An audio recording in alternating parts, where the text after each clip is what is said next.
সুযোগ পেলেই সামাজিক যোগাযোগ মাধ্যমে স্বামী চিত্রনায়ক শরীফুল রাজকে এক হাত নেন চিত্রনায়িকা পরীমনি। এবারও তার বিপরীত ঘটল না, আবারও কথা শোনালেন রাজকে। তবে ভালোবেসে কাছে টেনে নিয়েছেন ছোট পর্দার অভিনেত্রী তানজিন তিশাকে। কিন্তু এবার ঘটনায় এলো নতুন মোড়। সম্প্রতি একটি সংবাদ মাধ্যমের লাইভ অনুষ্ঠানে হাজির হন তানজিন তিশা। সেখানে এক প্রশ্নের জবাবে তিনি জানান, ইন্ডাস্ট্রিতে তার কোনো বন্ধু নেই। আসলে এখানে কেউ কারো বন্ধু হয় না বলেই মত দেন অভিনেত্রী। ঢাকায় সিনেমার চিত্রনায়ক শরীফুল ইসলাম রাজ, অভিনেত্রী সুনেরা বিনতে কামাল সহ ৩ অভিনেত্রীর ছবি ও ভিডিও ভাইরাল হয় কয়েকদিন আগে। পরে এ নিয়ে কম জল ঘোলা হয়নি।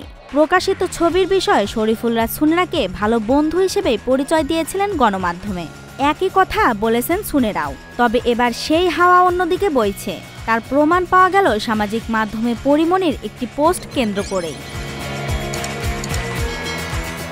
বৃহস্পতিবার চিত্রনায়িকা পরীমনি নিজের ফেসবুকে একটি পোস্ট করেন। সেখানে স্বামী রাজের ভালো বন্ধু সুনেরার প্রসঙ্গ টেনে এনেছেন তিনি। পরীমনি লিখেছেন, একজন যে সেদিন বন্ধু বন্ধু বলতে হারিয়ে গেল। বন্ধুদের বন্ধুত্বের ব্যাখ্যা নিয়ে এত বড় এক রচনা লিখে ভরিয়ে দিল তার ফেসবুকের ওয়াল। তিনি আরও লেখেন, তো দুদিন আগে সেই লোকের সেদিনের দাবি করা বন্ধুদের একজন এসে সেই চেয়ারে বসে কেলিয়ে কেলিয়ে বলে গেলেন তার নাকি মিডিয়া ইন্ডাস্ট্রিতে কোনো বন্ধুই নেই।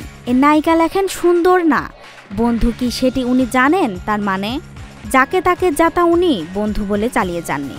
লাভ ইউ মেয়ে। পোস্টের একেবারে শেষে পরি লেখেন, ছ্যাঁচড়া ছ্যামরা নে জুতার বাড়ি খা।